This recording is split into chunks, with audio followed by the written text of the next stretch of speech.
여러분들, 우리 삶이 좀 풍요로워져야 되는데, 그런데 제가 이렇게 우리 믿는 사람들 이렇게 만나봐도 풍요롭다, 저 사람의 삶은 참 풍요롭다, 이런 것을 그렇게 많이 느껴보지는 못하는 것 같아요. 믿지 않는 사람들은 풍요라고 하는 것을 갖다가 그냥 돈만 많으면 풍요하다 생각하는데, 믿지 않는 사람들이나 믿는 사람이나 그런 풍요에 대한 것은 죄다 생각하는 게 돈만, 어떤 물질만, 여유가 있어야 풍요롭다 생각하는데, 이런 풍요는 하나님과의 관계에서 풍요롭다라고 표현할 수가 있어요. 하나님과의 관계가 좋으면 그냥 풍요로운 거죠. 삶이 힘들어도, 경제적인 어려움이 있다 하더라도, 건강적으로 안 좋은 상황이라 할지라도 하나님과의 관계가 바르면 그게 풍요한 삶입니다. 그게 우리가 행복이라고 할 수 있는 거죠.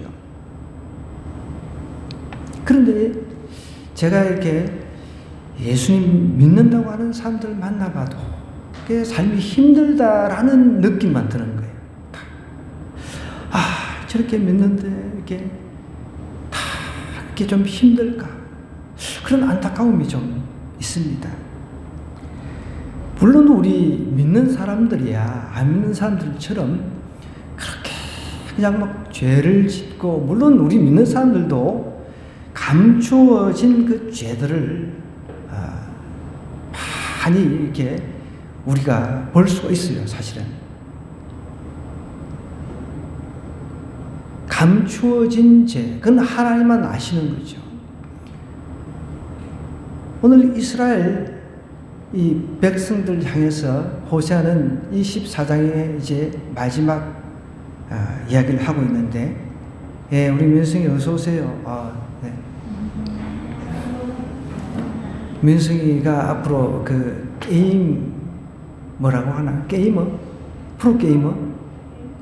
프로게이머가 되겠다고 하니까, 게임만 열심히 하더니 또 프로게이머가 또 될 수가 있으니까, 세계적인 인물이 또 될 수 있으니까 열심히 우리 응원합시다. 호세아 선지자는 이스라엘 백성들을 향한 그 하나님의 그 사랑에 대해서 계속 이야기를 하고 있거든요. 이스라엘 백성들은 하나님을 떠나가지고 딴짓을 했잖아요. 그죠?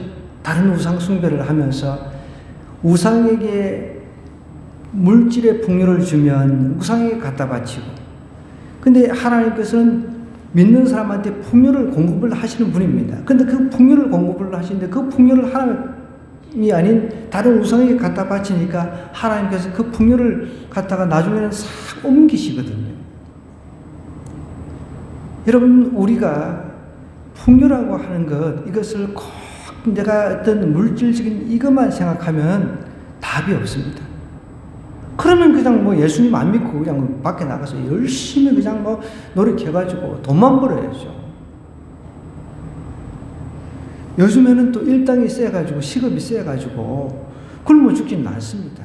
근데 풍요를 우리는 꼭 어떤 물질이라든지 삶의 여유에서만 찾아서는 절대 안 된다는 것입니다. 오늘 우리가 읽은 이 14장의 말씀은 하나님께서 호세아 선지자를 통해서 회개를 촉구를 합니다. 그리고 이제 하나님께서 택한 백성이 회개를 하면, 하나님께로 돌아오기만 하면 반드시 회복시켜 주시겠다, 풍요를 약속해 주신다는 거예요. 회복 이후에 놀라운 복을 주신다는 것, 그것이 이 14장의 내용이에요.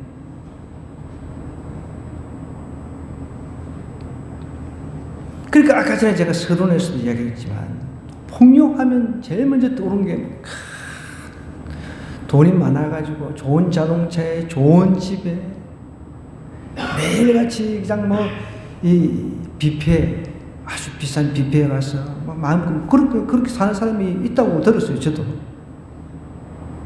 뷔페도 바닷가재 뷔페 그런 게 또 있나 봐요.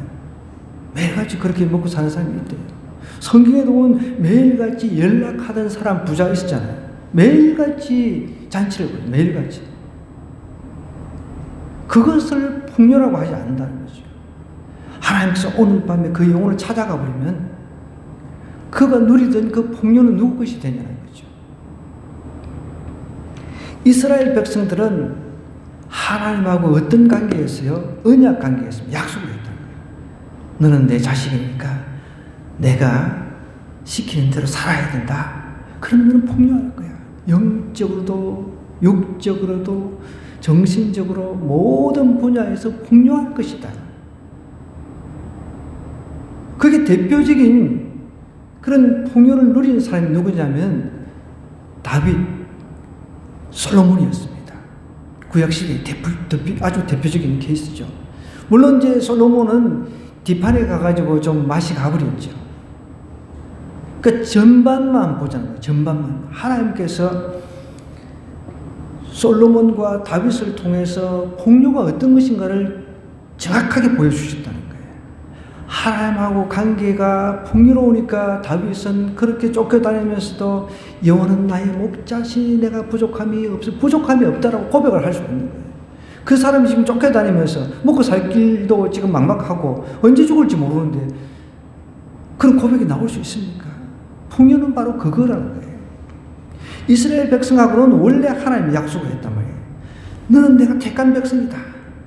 다른 데 가지 말고 다른 신 섬기지 말고 내가 시키는 대로만 따라오면 내가 너를 풍요롭게 해주겠다. 하나님께 약속을 해주셨단 말이에요.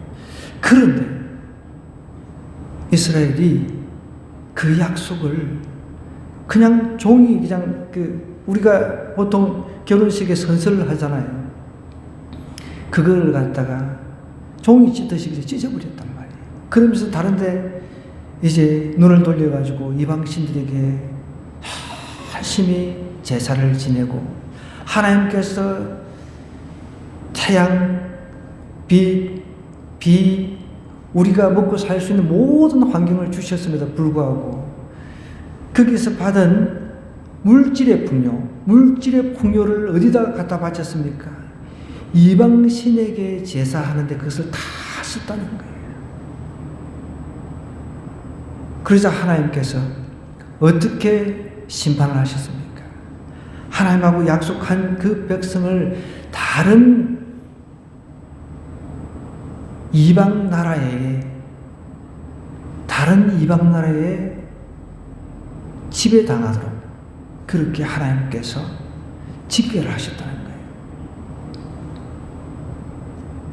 여러분, 그래서 우리는 징계를 받는 것은 굉장히 우리 믿는 사람은 감사하게 생각해야 돼요.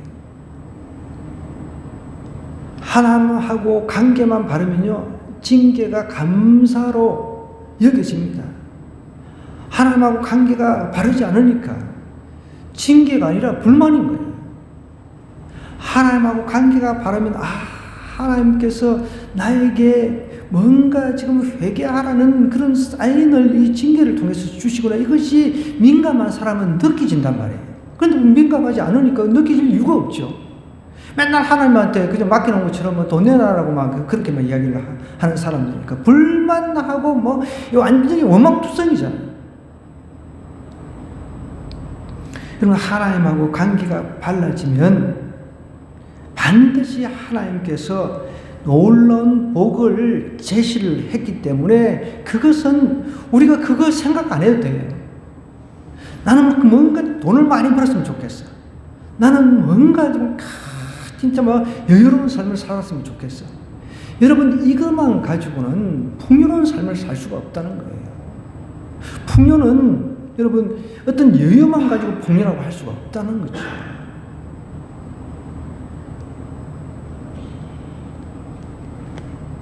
우리 민성이도 그걸 알아야 됩니다.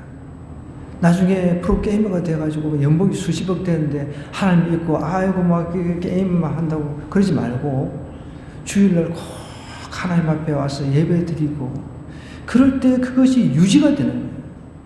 안 그러면 다시 하나님께 다 뺏어갑니다.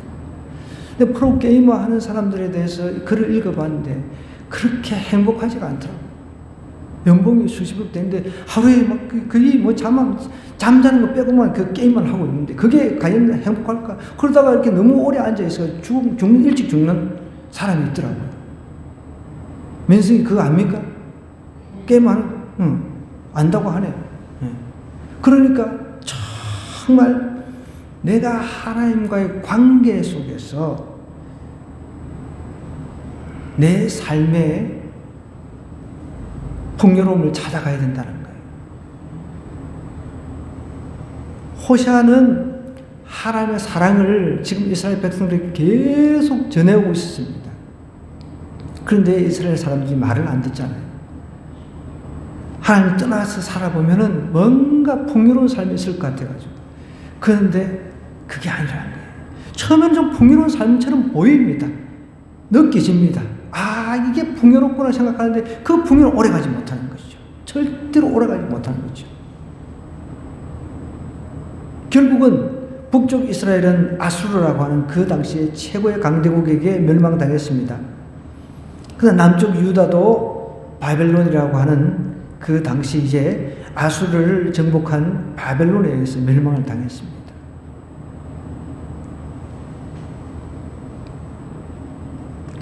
하나님은 우리 믿는 사람에게 풍요로운 삶을 주기를 원하세요. 그래서 우리가 풍성한 삶 이런 이야기를 하잖아요. 그죠? 근데 저는 최근에도 이렇게 우리 주변에 믿는 사람들 이렇게 만나봐도 풍성한 삶하고는 다들 너무 거리가 머네. 너무 안타까운.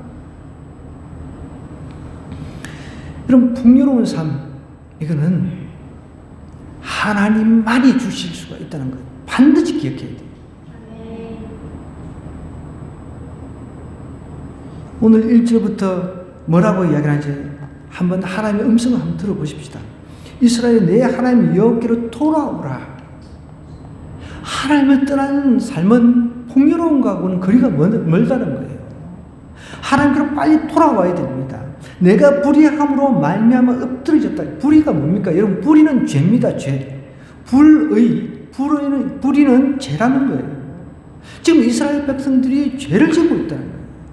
죄를 짓고 있는데도 물질적으로 풍요로우니까 나는 정말 풍요해 이러고 있다는 거죠. 그러면서 하나님을 떠나가지고 다른 신들을 섬기고 하나님께서 이방 여자들과 혼인하지 말라. 믿지 않는 사람하고 혼인하지 말라. 그런 이야기를 했음에도 불구하고 이방 사람들하고 서로 친인척 관계 맺고 그러면서 계속해서 속을 썩입니다. 그래도 하나님은 언약의 사랑이란 말이에요. 언약적인 사랑을 하신 분이기 때문에 이스라엘 백성들에게 돌아오라 라고 이야기를 합니다. 돌아오라. 그렇게 돌아오라고 외쳤건만 오히려 죄를 짓고 넘어진 거예요. 죄를 짓고 계속 죄를 짓고 넘어지고 있습니다. 그래서 2절에 너는 말씀을 가지고 여호와께로 돌아와서 아뢰기를 모든 불의를 제거하시고 선한 발을 받으소서. 우리가 수송아지를 대신하여 입술의 열매를 주께 드리리. 또 이렇게 이야기합니다. 이제 회개를 촉구를 하죠.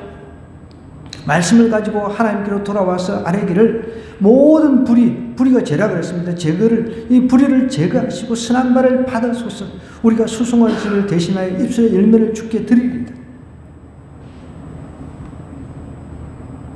하나님께서는 하나님께로 돌아오기만 하면 하나님께서 그 죄를 제거해 주신다는 거예요. 여러분, 제일 큰 죄는 하나님을 떠나 사는 삶입니다. 하나님을 알 수 있음에도 불구하고 하나님 모른 채 하는 거예요. 그것보다 큰 죄는 없습니다. 그걸 아셔야 돼요.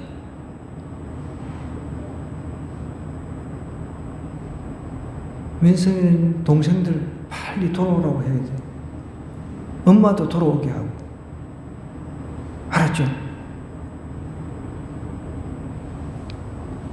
하나님께로 돌아오기만 하면 하나님께서 그 불의 죄를 제거해 주신다는 거예요. 그러면서 수송아지를 대신해서 입술의 열매를 주님께 드릴 수가 있다는 겁니다. 여러분, 중요한 거예요. 입술의 열매가 무엇입니까? 찬양입니다. 찬양. 속죄하신 구세주, 나의 죄를 대신 짊어주신 그 주님을 내가 마음으로 느껴보지 못한 사람이 어떻게 입술로 찬양을 제대로 할 수 있겠습니까? 입은 찬양을 할 수 있겠지만 마음으로는 절대 찬양이 안 됩니다. 어떻게 찬양이 될 수 있어요? 그렇게 찬양이 될 수 있으면 저한테 한번 이야기 좀 해보세요. 절대 찬양 못합니다. 습관적으로 그냥 가사만 보고 그냥 읽는 수준이죠. 입술의 열매를 주님께 드릴 수가 있다는 거죠. 하나님 앞에 돌아오기만 하면 하나님께서 그 죄를 갖다가 다 아무리 좋은 것 같을지라도 굵을지라도 눈같이 깨끗하게 없애주시겠다는 거예요. 그러면은 우리는 어떻게 됩니까? 죄 사함을 받은 사람들, 아까 전에 속죄하신 구세주를 내가 느껴요. 그러면은 내가 가사, 음정박자 그런 거 다 무시하고도 정말 입술의 열매를 내가 마음으로 올려드릴 수가 있다는 거죠. 그렇게 안 하는 사람들은 여러분 찬양을 해도 찬양 시간이 그냥 지루해지니까 어떤 사람들은 찬양 끝나고 나면 설교만 들으러 가요. 그렇게 하면 안 되죠. 우리가 입술의 열매를 하나님 앞에 드리려면 그 속죄하신 그 주님 앞에 온전하게 돌아와야 되는 거예요. 마음으로 돌아와야 된다는 거예요. 몸만 돌아와가지고 아니에요. 보세요. 3절에 보니까 우리가 아수의 구원을 의지하지 아니하며 말을 타지 아니하며 다시는 우리의 손으로 만드는 것을 향하여 너희는 우리의 신이라 하지 아니하오리니 이는 구하가 주로 말미암아 긍휼을 얻었음이니이다 하지. 이스라엘이 회복될 것을 지금 이야기를 하고 있는 거예요. 이제는 이스라엘이 하나님 앞에 예전에 아수르라든지 이집트를 섬겼는데 이제는 회개하고 하나님 앞에 돌아와서 오직 하나님만 섬기겠다. 앞으로 그렇게 될 것이다라는 것을 지금 이야기를 하고 있습니다. 왜요? 하나님 앞에 긍휼이라고 하는 불쌍히 여김을 받는 거예요. 여러분, 하나님께서 우리를 불쌍히 여겨 주셨다는 거죠. 우리를 불쌍히 여겨 주지 아니하시면 우리 한 사람도 지옥 형벌에서 면제받을 사람 한 사람도 없다는 겁니다. 하나님께서는 죄진 사람들이 돌아오기만 하면 반드시 고쳐주신다, 회복시켜 주신다고 약속하고 있습니다. 4절에도 볼까요? 내가 그들의 반역을 고치고 기쁘게 그들을 사랑하리니 하나님께서 우리와 다시금 관계를 회복시키겠다고 이야기를 하는 거예요. 여러분, 정말 하나님 앞에 마음으로 좀 돌아와 주시면 좋겠습니다. 우리 청소년들 그리고 어른들도 마찬가지입니다. 정말 몸만 왔다 갔다 하지 마시고 마음으로 돌아오면요 정말 삶이 바뀌게 되어 있습니다. 술 좋아하던 거, 담배 좋아하던 거 다 끊게 되어 있습니다. 도박 좋아하던 거 다 끊게 되어 있습니다. 하나님 앞에 삶을 드릴 수가 있다는 것입니다. 내가 그들의 반역을 하나님께서 고쳐주시겠다고 이야기를 하고 있습니다. 기쁘게 그들을 사랑하리. 하나님께서 기쁘게 우리와 사랑의 관계를 다시금 유지하겠답니다. 나의 진노가 그에게서 떠났습니다. 하나님께서 안 되는 게 하나가 있어요. 하나님께서 못하시는 게 있어요. 그게 뭔지 아세요? 우리가 하나님 앞에 돌아오기만 하면 처음에는 하나님께 다 우리를 멸망시키려고 하다가 용서를 해버려요.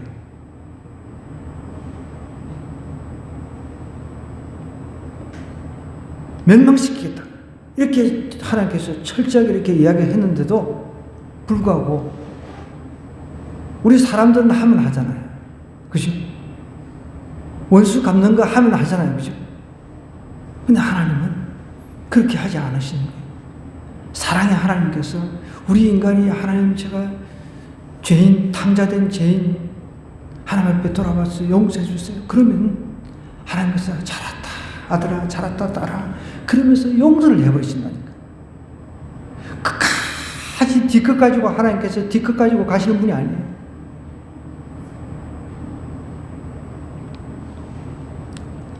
그들의 반역을 고치고 기쁘게 그들을 사랑하리니 나의 진노가 그에게서 떠나버린 거예요. 하나님의 진노를 돌이켜버린 거예요.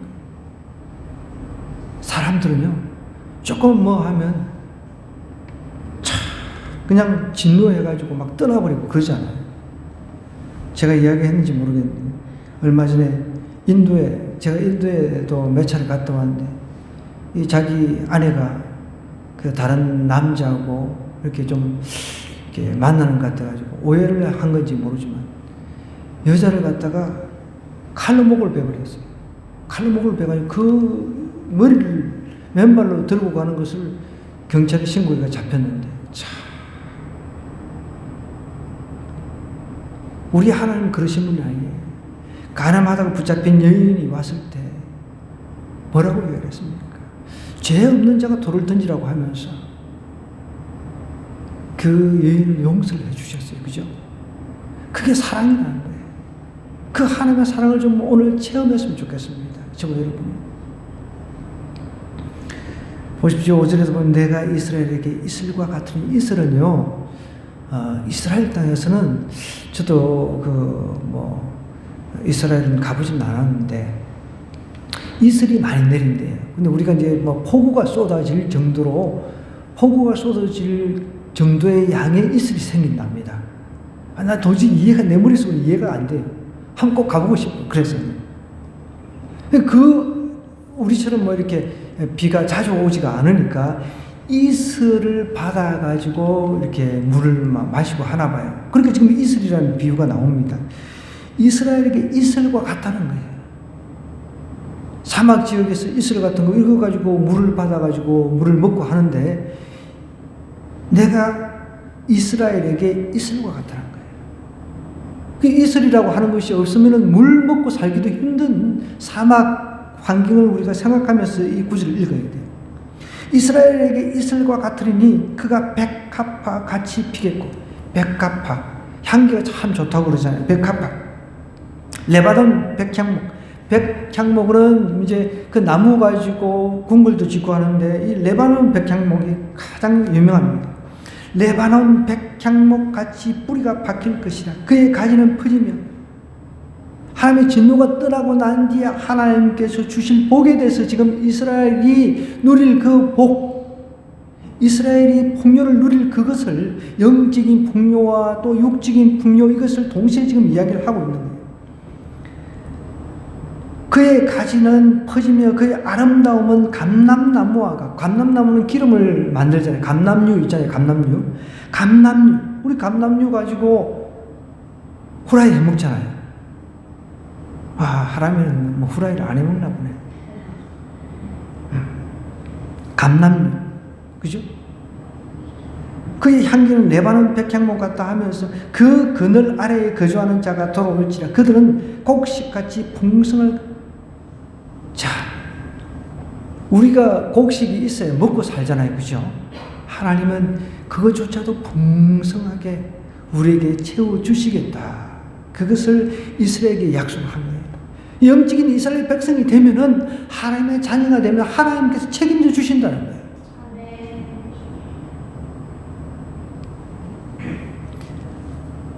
저는 뭐 수없이 간증도 했지만 남들이 볼 때는 막 되게 힘들게 사는 것 같아 보일 거예요. 그런데 정말 어떤 때는 기적적으로 살아가는 것 같아요. 너무 풍성해. 어떨 때는 막 그런 고백이 나와요. 하나님 나에게 너무 풍성하게 해주시네.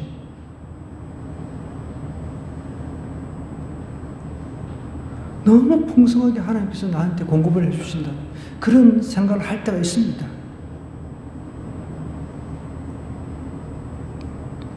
우리가 하나님께로 죄에서 돌이켜서 하나님께로 돌아가기만 하면 하나님께 다 풍성한 삶을 위해서, 풍요를 위해서 영적으로 육적으로 하나님께 채워주신다는 거예요. 그걸 믿으시기 바랍니다. 그러니까 한쪽으로만 채워져서 우리가 그 물질적으로 풍요만 누려서는 안 돼요. 그거 가지고는 안 된다는 거예요. 믿는 사람들도 마찬가지입니다. 믿는 사람들은 반드시 이게 영적인 것과 육적인 것을 함께 누려야 된단 말이에요. 제일 우선 영적인 거란 말입니다. 하나님과의 관계 회복. 죄에서 돌이키면 그것이 이제 하나님 앞에서 용서를 받으면 내가 죄에서 자유함을 얻어서 너무 기뻐, 행복해. 거기서 일차적으로 행복을 느끼잖아요. 그러면 이제 하나님께서 내가 이제 육신을 가지고 있으니까 먹고 살아야 되니까 하나님께서 오늘 곡식. 자, 하나님께서 다 채워주신다는 거예요. 보세요. 곡식같이 풍성할 것이며 포도나무같이 꽃이 필 것이며 그 향기는 레바논의 포도주같이 되리라. 이거 포도주도 많이 주시겠더니 여러분 이게 지금 정말 술 좋아하시는 사람한테 오해가 될 수 있지만 여러분 이 포도주라고는 기쁨을 상징하는 거예요. 포도주 주시구나. 난 진짜 하나님 잘 믿으면 포도주 열심히 마실 수 있겠구나. 이런 이야기를 하면 안 돼요. 기쁨의 상징이라는 거예요. 기쁨의. 물론 우리 천국에 가면 포도주 실컷 먹을 수 있어요. 우리 그 학생들 포도주 한번 먹어보고 싶다고 자꾸 뭐 이렇게 그러는 친구들 있을 텐데 조금 참으세요.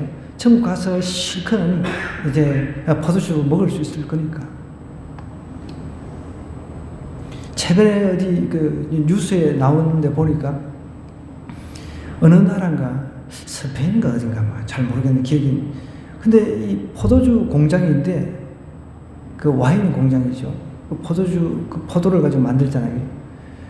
그 포도주 공장에서 그 와인 나오는 그 밸브를 갖다가 그 아무나 열 수가 없거든요. 그걸 다 풀어가지고, 뭐 수십억의 손해를 입힌 거예요. 참 벨희한한 인간이 다 있어. 여기서 말하는 포도주는 기쁨을 상징하는 거라. 우리가 즐겨 마시는 그 포도주가 아니라 에브라임의 말이 내가 다시 우상과 무슨 상관이 있으리 할지 내가 그를 돌아보아 대답하기를 나는 푸른 나무 잣나무 같으니 내가 나로 말미암아 열매를 얻으리라. 하나님 안에서 열매를 맺는다는 겁니다. 푸른 잣나무라고 해서 무한한 생명력을 말하는 겁니다. 잣 있잖아요. 잣. 무한한 생명력을 상징하는 거예요. 하나님 안에서 이렇게 풍요로운 삶을 육적인 것도 하나님께서 채워주십니다. 또 영적인 것도 채워주신다는 거예요. 이런 하나님을 우리가 좀 제대로 믿어야 되지 않겠습니까? 하나님 만나면 이렇게 풍요로운 삶을 살 수가 있는 거지요. 여러분 믿으시기 바랍니다. 한쪽으로만 치우치가 하나만 가지고 안 돼요. 최근에 제가 탈북한 그 북한에서 탈북한 그 자매의 간증을 들었어요. 집사님이신데 12년 되셨대요. 이분이 예전에는 내가 북한에 태어난 것부터 막 온갖 걸 다 원망을 했대요. 왜 나는 북한에, 우리 그러잖아요. 내가 왜 이런 부모님 밑에 태어났을까부터 시작해서 왜 나는 뭐 이런 뭐 이 가난한 집안에 태어났나부터 온갖 원망하고 다 하는 사람들 있잖아요. 나는 왜 이런 아버지를 만났을까? 난 왜 이런 엄마를 만났을까? 온갖 그 원망, 불평, 이걸 다 해야 돼요. 근데 예수님을 만나고 나니까, 탈북해가지고 예수님 만나서 탈북해가지고, 다 바뀌는 거예요. 내가 북한에서 태어난 이유를 깨닫고, 북한에 태어나게 해주신 걸 감사하고, 그래서 이제 감사하고 싹 바뀌어버린 거예요. 그 입술의 열매가 감사하고 싹 바뀌어버리니까, 놀라운 일이 난 거예요. 어떤 장로님이 탈북자들을 위해서, 앞으로 탈북자들을 위해서 이제 사역을 하시는데, 앞으로 이제 통일이 되면 저 북한에 가서 이제 기업도 일궈가지고 많은 북한 사람들을 이제 먹여 살릴 그런 계획을 가지고 사업을 하시다가 이분이 연세가 드셔가지고 더 이상 꾸려나가기 힘드니까 이 탈북한 이 자매한테 그 사업을 통째로 줘버린 거예요. 할렐루야. 여러분, 하나님 만나면은 영적인 복, 회개한 그런 그 가운데 영적인 복을 누리죠. 그리고 난 이후에 여러분 어떨지 어떻게 알아요? 누가 나중에 누구한테 야 누구야 너 이 사업 한번 해봐라.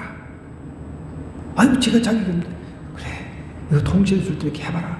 이렇게 할 수 있다는 거예요. 그분은 탈북을 해가지고 예수님 만난 것 때문에 하나님 앞에 영적인 복을 받았죠. 예수님 믿고 구원받았죠.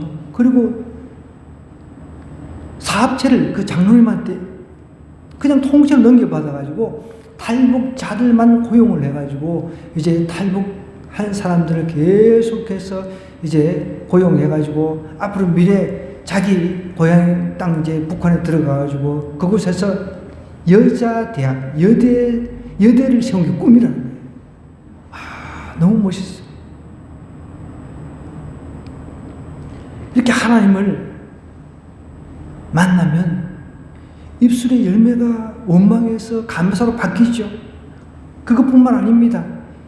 육적인 복도 하나님께 다 채워주신다는 거예요. 보세요. 내가 나로 말미암아 하나님께서는 이스라엘 백성들이 하나님으로 말미암아 열매를 분명히 얻게 된다라고 하면서 이제 9절에는 어떻게 보면 자문의 말씀 같아요. 누가 지혜가 있어 이런 일을 깨달으면 누가 이걸 깨닫냐는 누가. 대다수 보십시오. 대다수 한쪽으로만 치우치지. 내가 제일 부러워하는 사람이 누군지 아세요? 제가 자주 이야기를 해요. 예수님도 정말 잘 믿어. 그런데 또 부유해. 이런 사람이 어디 있어? 날마다 누구한테 돈 갖다 주는 사람, 누구한테 뭐 구제하고 막 돈 쓰고 막 이런 사람. 예수님도 기가 막히게 잘 믿어. 난 그런 사람 제일 부러워. 선교하겠다 그러면 선교주에 돈 갖다 줘. 막 누구 도울 일 없나 막 찾아 나서서 막 해주면서 얼마나 멋있어.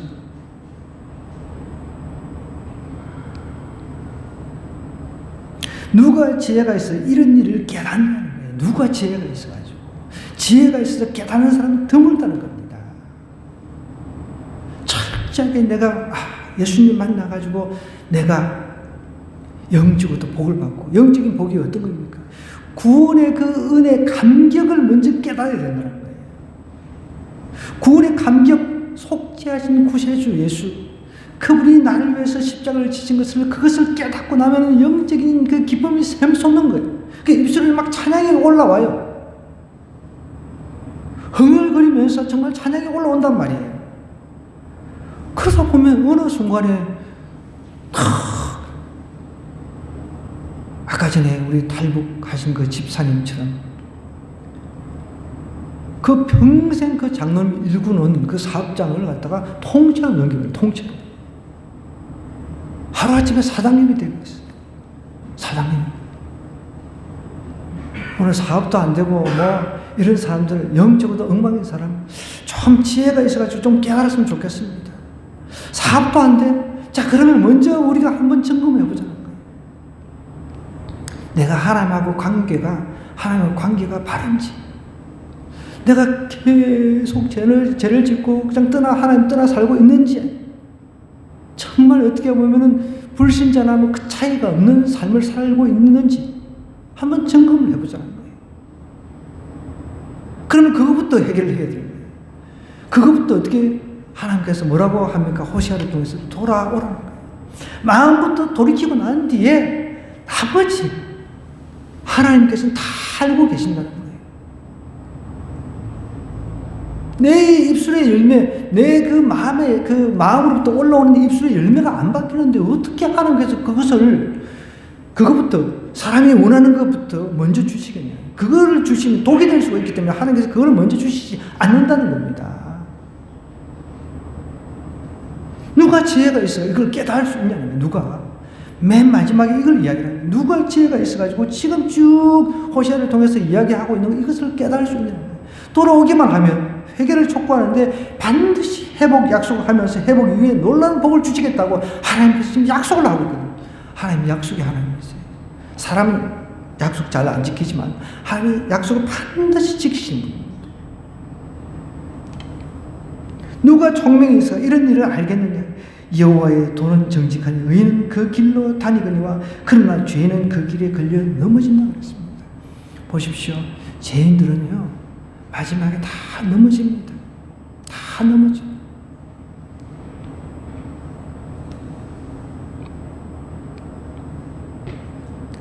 죄인들은 다 넘어지게 되어 있어요. 하나님 없는 사람들, 하나님 모르고 살아가는 사람들, 그 세속적인 그 풍요, 그거 오래 못 갑니다. 그거 좀 누려봤자, 그 뭐가 부러워할 게 뭐가 있습니까? 그런데 우리는 제일 먼저 1순위가 마음을 하나님 앞에 돌이켜야 된다는 거예요. 마음을 하나님 앞에 돌이키면 내 안에 찬양의 입술이 나올 수가 있습니다. 너무 좋은 거예요. 속죄하신 구세주. 그분, 내가 예수님 때문에 빚졌구나. 그분에게 내가 정말 참 큰 빚을 졌구나. 내가 그분을 위해서 살아야지. 그러니까 막 그분 이야기만 나오면 괜히 미안하고 죄송스럽고. 이 사순절 기간이라도 좀 그런 거 좀 생각 좀 했으면 좋겠네.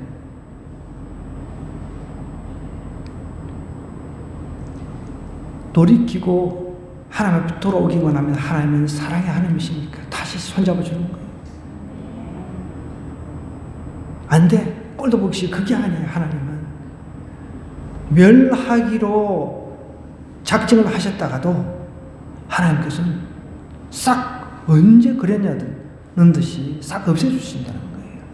그리고 다시금 회복시켜 주신다는 거예요. 필요한 것들. 얼마나 멋진 하나님이세요.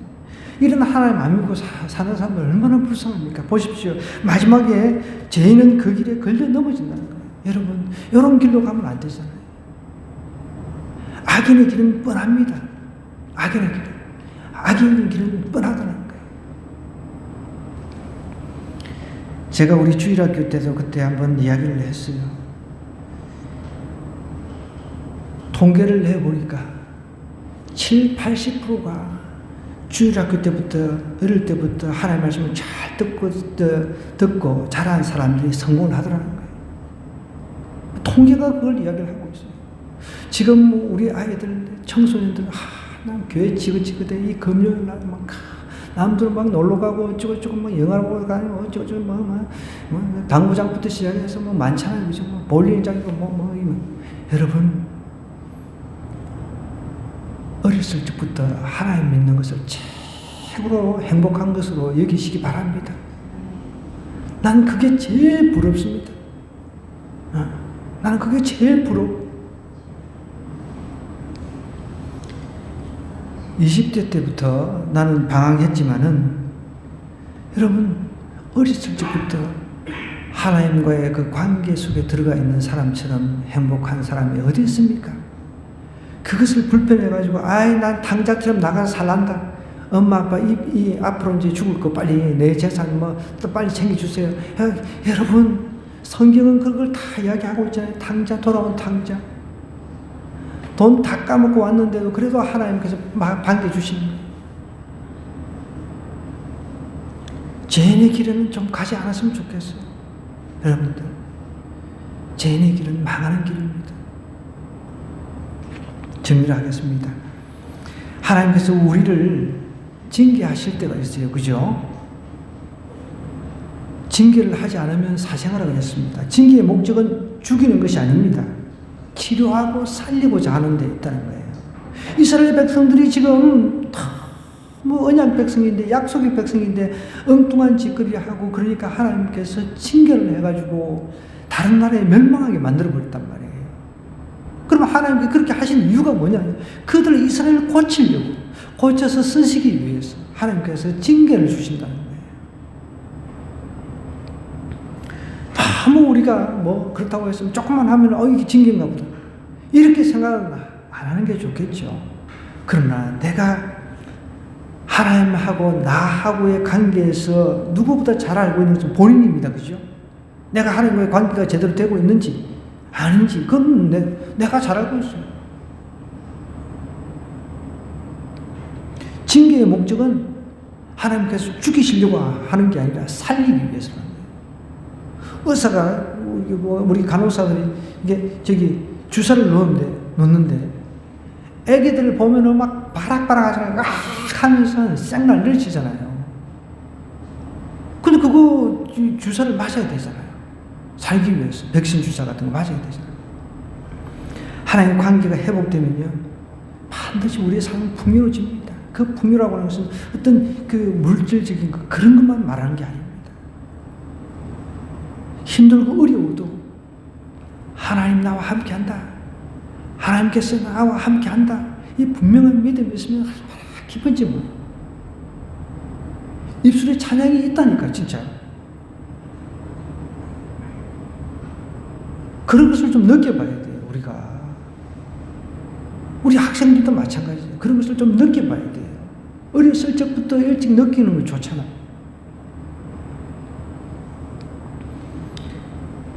어렸을 적부터 내가 엄마한테 그냥 강제로 이끌려가 교회를 왔다 할지라도 여러분 나중에 나이가 들어가지고 내가 부모님으로부터 정말 믿음 하나 물려받은 게 이거는 어떤 금보다도 귀하다. 그런 고백이 반드시 있을 겁니다.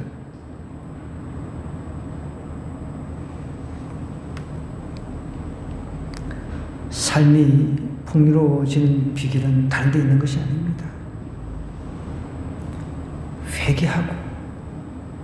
회개라고 해서 마음을 고치는 겁니다. 완전히 마음을 고치는 거예요.